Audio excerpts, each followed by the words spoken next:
बच्चों इस वीडियो में हम क्या करेंगे, आईसीएसई बोर्ड की जो 7th क्लास की ज्योग्राफी है उसका हम लेसन नंबर 2 डिस्कस करने वाले हैं। तो कौन सा लेसन हम डिस्कस करेंगे? एटमॉस्फेयर। ठीक है। सबसे पहले बच्चों देखो, आपको समझना है कि एटमॉस्फेयर क्या होता है। ठीक है, तो ये समझने के लिए मैंने आपके अंडरस्टैंडिंग के लिए एक यहाँ पे पिक्चर पेस्ट की है। ठीक है, जिससे कि आप देख सकते हो कि एक आपको क्लियर आइडिया हो जाएगा कि एटमॉस्फेयर क्या होता है और ये दिखने में कैसा होता है। तो बच्चों जैसे कि यहाँ पे मैंने क्या क्या एक पिक्चर लगा रखी है, जिससे कि आप देख सकते हो कि ये जो आपको ब्लू कलर का दिख रहा होगा। ठीक है, ये जो ब्लू कलर का है यहाँ पे, तो बेसिकली जो अर्थ के सरफेस के ऊपर, ठीक है, जो एयर का जो एनवेल्प होता है, जो एयर की जो लेयर्स होती हैं, ठीक है, तो वो क्या होता है, हमारे पास एटमॉस्फेयर होता है। राइट। तो अगर if anybody will ask you कि एटमॉस्फेयर क्या होता है, simply you will say the air surrounding the earth is called atmosphere. यानी जो हवा है, यानी जो एयर है, ठीक है, उसने क्या किया हुआ है, पूरी अर्थ को कवर किया हुआ है। और जो पूरी अर्थ को जिस एयर ने कवर किया हुआ है, तो उसी को हम क्या कहते हैं, एटमॉस्फेयर कहते हैं। राइट, सबसे पहले। इसके बाद बच्चों हमारे पास क्या होता है कि जैसे कि हम देखते हैं कि जो अर्थ का एटमॉस्फेयर है, ठीक है, ये क्या क्या रोल प्ले करता है। सबसे पहले तो हम ये देख लेते हैं। ठीक है, इसके बाद आपको मैं पूरी डिटेल में हम डिस्कस करेंगे कि अर्थ एटमॉस्फेयर में क्या कुछ होता है और कौन कौन सी लेयर्स होती हैं। हम सारा कुछ यहाँ आज का क्या करने वाले हैं, यहाँ पे डिस्कस करेंगे। सबसे पहले तो आपको डेफिनेशन क्लियर हो गई होगी कि एटमॉस्फेयर होता क्या है, एयर का एनवेल्प होता है। ठीक है, यानी ये क्या होता है कि जो हमारी अर्थ है, हमारी अर्थ के ऊपर एक एयर का जो एनवेल्प बना हुआ है, उसी एनवेल्प को हम क्या कहते हैं, उसी एनवेल्प को हम एयर के एटमॉस्फेयर कहते हैं। राइट। और एटमॉस्फेयर में जैसे कि आपको पता ही है कि डिफरेंट टाइप की गैसेस होती हैं। एटमॉस्फेयर में ही हमारे पास वाटर वेपर्स होते हैं। एटमॉस्फेयर में ही हमारे पास क्या होते हैं, डस्ट पार्टिकल्स होते हैं। ठीक है, तो फॉर द टाइमिंग हम इनको छोड़ दो, क्योंकि ये मैं क्या करूँगा नेक्स्ट स्लाइड में डिस्कस करने वाला हूँ। सबसे पहले ये देख लेते हैं कि हम इस लेसन में एटमॉस्फेयर के बारे में पढ़ने जा रहे हैं। लेकिन हमारे अर्थ में जो एटमॉस्फेयर है वो क्या रोल प्ले करता है, सबसे पहले वो डिस्कस कर लेते हैं। ठीक है, कि जो हम एटमॉस्फेयर के बारे में पढ़ रहे हैं, इसकी क्या इंपॉर्टेंस है, क्यों हम इसके बारे में पढ़ रहे हैं। अगर इसका कुछ ना कुछ एडवांटेज होता होगा तभी तो हम पढ़ते हैं इसके बारे में। तो बच्चों सबसे पहला जो एडवांटेज है वो क्या है, the atmosphere contain various gases like oxygen, carbon dioxide and nitrogen. ठीक है, सबसे पहले तो देखो, आपको ये तो पता ही है कि जो हम, जैसे कि मैंने आपको पहले बताया था कि जो एटमोसफियर होता है हमारे पास, ये क्या होता है, ये एयर का एनवेल्प होता है। ठीक है, यानी एयर्स की ये क्या होती है, डिफरेंट डिफरेंट लेयर्स होती है, जिनको हम एटमोसफेयर कहते हैं। और अगर एयर की डिफरेंट डिफरेंट लेयर्स होती हैं, तो इसमें बहुत टाइप की गैसेस होती हैं, जैसे कि ऑक्सीजन होता है, कार्बन डाइऑक्साइड होती है, ठीक है, और नाइट्रोजन होती है आपके पास में। इसके बाद सेकंड एडवांटेज ये क्या है, अच्छा जी, जो हमारे पास गैसेस है, राइट, इनकी क्या फ़ायदा है, हमें क्या एडवांटेजेस है। जैसे कि आपको पता ही होगा कि जो ह्यूमन बींग्स हैं, उनको सर्वाइव करने के लिए ऑक्सीजन की ज़रूरत पड़ती है। तो वो बेसिकली जो ह्यूमन बींग है, वो ऑक्सीजन अपनी लाइफ, अपनी जो डे टू डे एक्टिविटीज़ है, वो पूरी करने के लिए उनको ऑक्सीजन चाहिए। तो बेसिकली वो ऑक्सीजन कहाँ से ड्राइव करते हैं, एटमोसफेयर से ड्राइव करते हैं। राइट, तो ये भी आपको क्या रखना है, याद रखना है कि जितने भी ऑर्गेनिजम्स होते हैं, वो अपनी ऑक्सीजन की रिक्वायरमेंट के लिए किस पे डिपेंड करते हैं, एटमॉस्फेयर पे। कार्बन डाइऑक्साइड बच्चों आपको पता ही है कि जो ट्री होते हैं, ठीक है, जो ट्री होते हैं, उनको फोटोसिंथेसिस के लिए जब वो क्या करते हैं, अपना फूड प्रिपेयर करते हैं थ्रू द फोटोसिंथेसिस, तो उनको खाना बनाने के लिए किस गैस की जरूरत पड़ती है, पता ही है आपको, कार्बन डाइऑक्साइड की जरूरत पड़ती है। ठीक है, तो कार्बन डाइऑक्साइड भी क्या है, बहुत ही इंपॉर्टेंट गैसेस है। और इसके बाद नाइट्रोजन गैस आपको पता ही कि ये क्या करती है, जो प्लांट्स वगैरह होते हैं उनको ग्रो करने में हेल्प करती है। ठीक है, सेकंड एडवांटेज बच्चों हमारे पास जो एटमॉस्फेयर का वो है यहाँ पे, कि जैसे कि मैंने आपको बता चुका हूँ कि जो कार्बन डाइऑक्साइड गैस होती है ना, ठीक है, ये क्या है, ये प्लांट्स को सर्वाइव करने में बहुत ही ज़्यादा हेल्प करती है, क्योंकि प्लांट्स बेसिकली क्या करते हैं, कार्बन डाइऑक्साइड क्या करते हैं, ये एब्जॉर्ब करते हैं और बदले में हमें क्या देते हैं, ये ऑक्सीजन देते हैं। ठीक है, और हमें जो ऑक्सीजन मिलती है वो बेसिकली कहाँ से मिलती है, हमें जो एयर में ऑक्सीजन आती है वो बेसिकली प्लांट से ही आती है। राइट, तो ये भी एक एडवांटेज है इसका। थर्ड एडवांटेज बच्चों क्या है एटमॉस्फेयर का हमारे पास है, कि ये क्या करता है, रेगुलेट करता है, regulate the entry of solar radiation. ठीक है, अभी सोलर रेडिएशन क्या होती है बच्चों, सोलर रेडिएशन मतलब कि जो भी सन से रेस आ रही हैं, ये उनको क्या करता है, रेगुलेट करता है। ठीक है, रेगुलेट करने का मतलब बच्चों ये है कि सपोज करो यहाँ पे क्या है, हमारी अर्थ है, ठीक है, और यहाँ पे क्या है, यहाँ पे सन है। ठीक है। तो हमारा यहाँ पे क्या है, एटमॉस्फेयर है। तो यहाँ पे हमारा एटमॉस्फेयर क्या करता है कि जितनी भी यहाँ पे सन से रेस आ रही है ना, सारी की सारी जो सन की रेस हैं उनको अर्थ के सरफेस पे आने नहीं देता है। कुछ रेस को जो हार्मफुल होती है उनको ये रोक भी लेता है, राइट। तो इसलिए क्या करता है, ये रेगुलेट करता है। मतलब कुछ सिलेक्टेड वेस, जो सिलेक्टेड रेस ही होती है उनको ही कुछ हमारे जो एटमॉस्फेयर में से पास करने देता है, जो हमारा एटमॉस्फेयर करता है। और बाकी को क्या करता है, ये रिपेल कर देता है या फिर रिफ्लेक्टेड बैक कर देता है, ठीक है। यानी जो रेस, कुछ ही रेस होती हैं जिन जिन रेस को ये क्या करता है, अलाउ करता है अर्थ के स्पेस में पहुंचने के लिए, और बाकी रेस को ये क्या करता है, रिफ्लेक्ट कर देता है स्पेस में। फोर्थ एडवांटेज बच्चों ये है हमारे पास कि the atmosphere also keeps the temperature over the earth with in a certain limits, ठीक है। अगर बच्चों ये सोच के देखो कि अगर हमारी अर्थ में अगर एटमॉस्फेयर ना होता, ठीक है, तो क्या होता है इसके फिर क्या होता। तो बच्चों होता ये कि सपोज करो ये हमारी अर्थ है, ठीक है। अगर यहाँ पे एटमॉस्फेयर नहीं होता, मैं अज्यूम करके चल रहा हूँ यहाँ पे एटमॉस्फेयर नहीं होता, ठीक है, तो डे के टाइम पे हमारी जो अर्थ है उसका टेम्परेचर इतना ज़्यादा हाई होता कि इतने सारे टेम्परेचर, इतने ज़्यादा जो हाई टेम्परेचर है, जो ह्यूमन बींग्स हैं वो सर्वाइव नहीं कर सकते थे, ठीक है।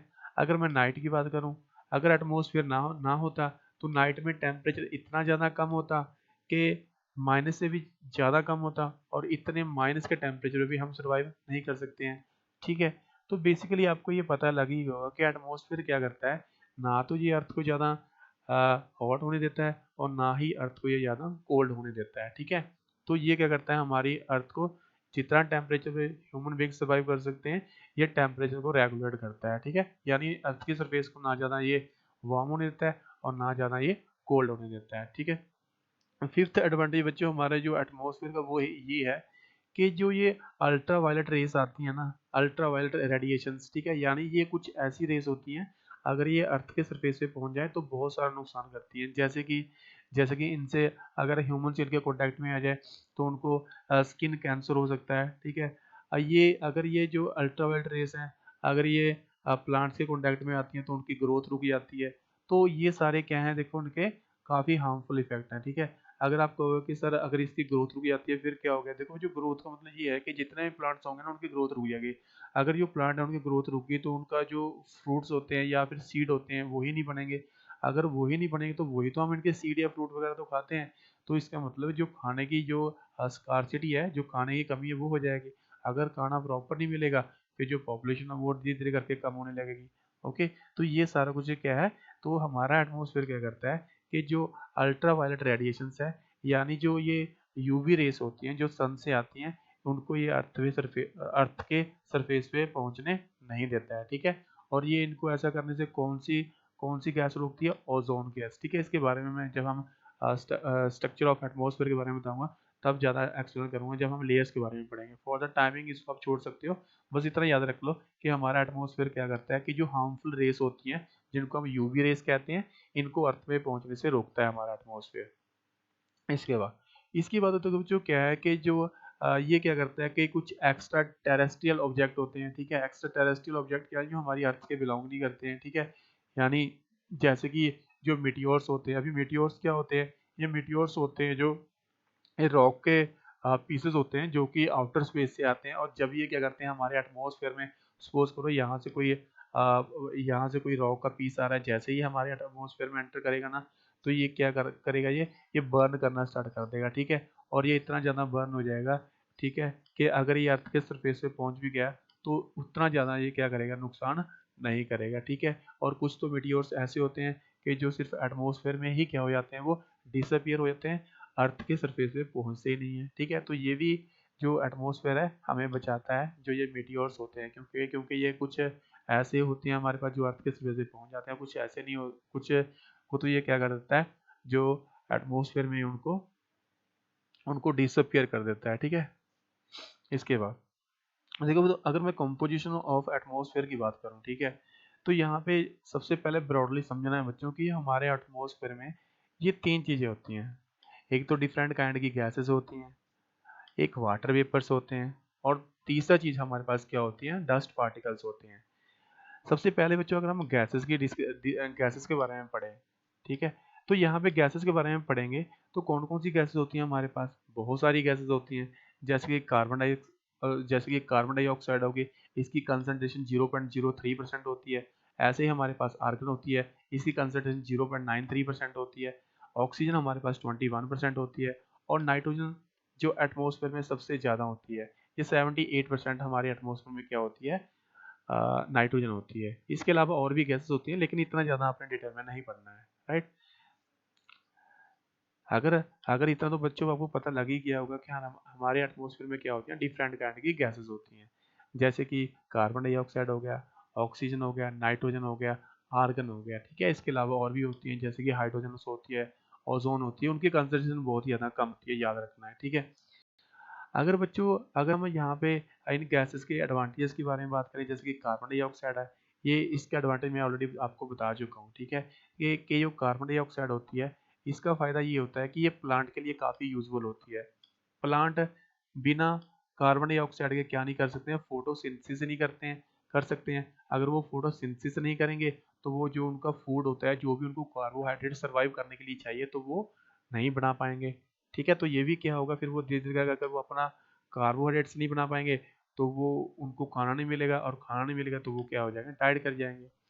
इसी तरह बच्चों, ऑक्सीजन की इंपॉर्टेंस क्या होती है, ये तो मैं आपको बता चुका हूँ, ये तो आपको भी पता ही है कि जो ह्यूमन बींग्स होते हैं, ओके, उनको सरवाइव करने के लिए कौन सी गैस की जरूरत पड़ती है, उनको जो जरूरत पड़ती है, ऑक्सीजन गैस की जरूरत पड़ती है, राइट। और ये हम जो ऑक्सीजन ड्राइव करते हैं, वो कहाँ से करते हैं हम, जो हमारा एटमोसफेयर होता है, राइट। तो atmosphere is the source of oxygen, right. इसके बाद बच्चों, एक आपको एडवांटेज और पढ़ना है जो कार्बन डाइऑक्साइड का होता है, ठीक है। कि जो कार्बन डाइऑक्साइड होती है, ये क्या करती है, ये जो कुछ सेलेक्टेड रेस होती हैं, जिनको क्या करती है, ये जो अर्थ के सरफेस पे आने देती है, राइट। और कुछ रेस को ये क्या कर देती है, जब ये सपोज करो कि ये कोई भी, मान लो ये रे वन है, ठीक है, रे वन है, राइट। और ये हमारा एटमोसफेयर है, ठीक है, और ये हमारा क्या है, ये हमारी अर्थ है, राइट। तो जैसे ही ये रे पास की ना यहाँ से, इसका नाम क्या था, रे वन मैं दे देता हूँ, ठीक है। तो जैसे ही ये पहले जो कार्बन डाइऑक्साइड एटमॉस्फेयर में है, तो कार्बन डाइऑक्साइड ने क्या किया, इस रेस को अर्थ के सरफेस पे अलाउ कर दिया कि आप जा सकते हो। लेकिन जैसे ही बच्चों ये टकरा के वापस जाएगी ना, ये जो रे होती है, रे वन जब टकरा के वापस जाएगी, तो उसकी जो वेवलेंथ होती है बढ़ जाती है।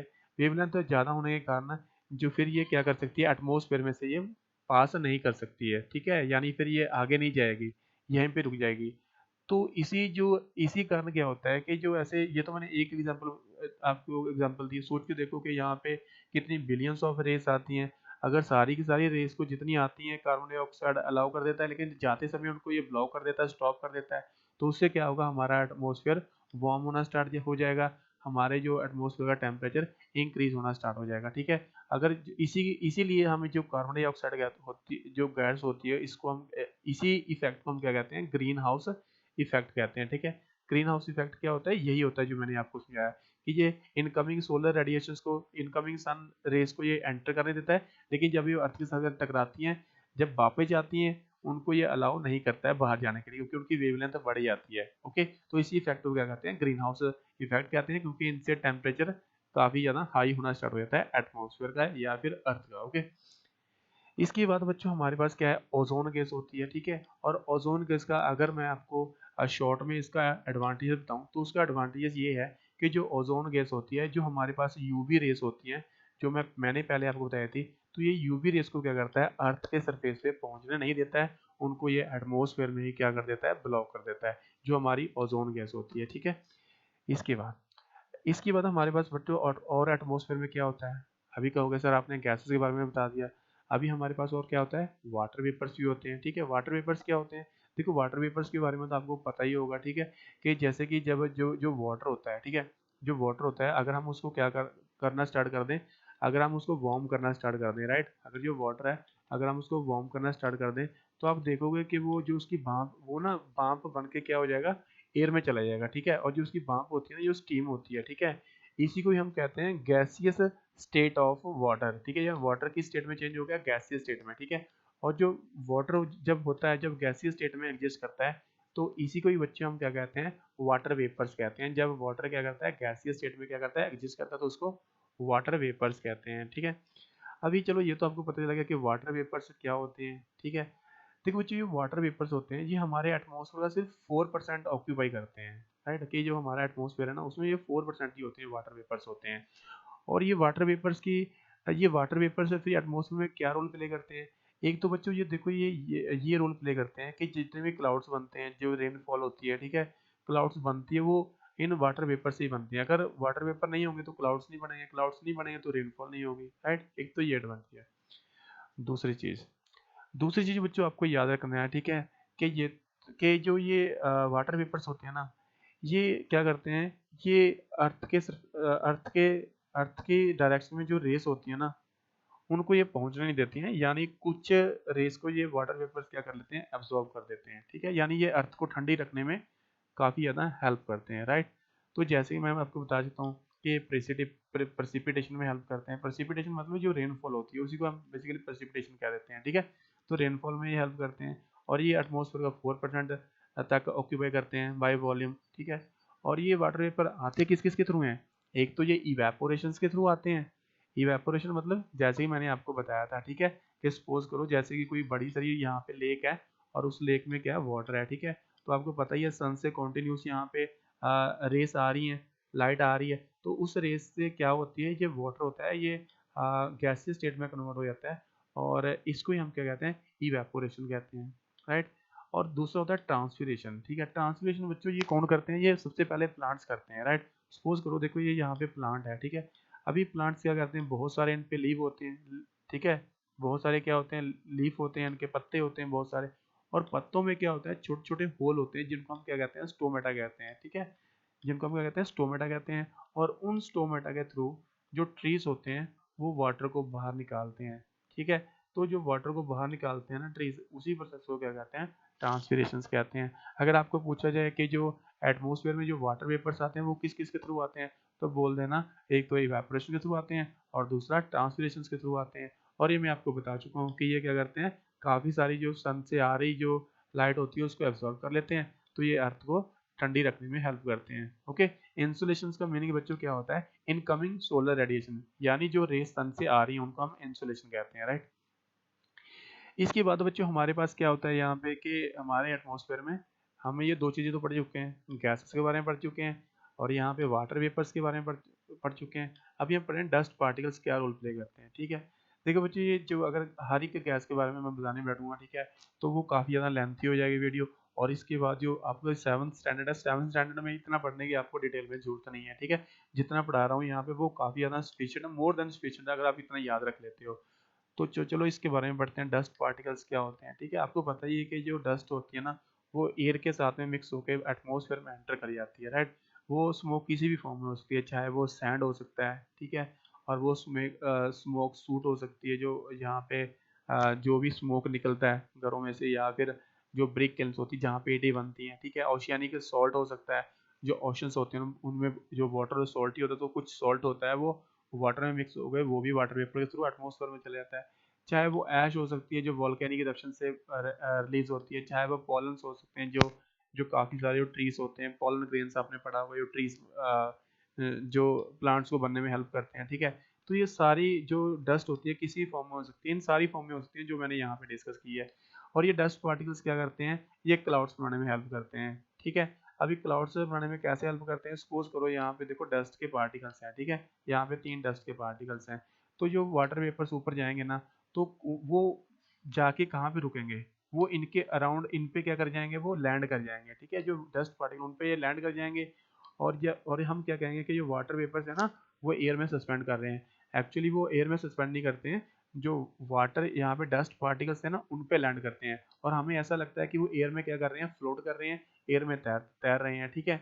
और जब वाटर पार्टिकल्स जब एयर में फ्लोट करते हैं, तो हमें क्या लगता है, जब वो बहुत सारे वाटर पार्टिकल इकट्ठे हो जाते हैं, तो हमें लगता है कि वो क्या है, बहुत सारे जो डस्ट पार्टिकल्स और जो वाटर वेपर्स मिलके क्या बनाते हैं, क्लाउड बनाते हैं, ठीक है।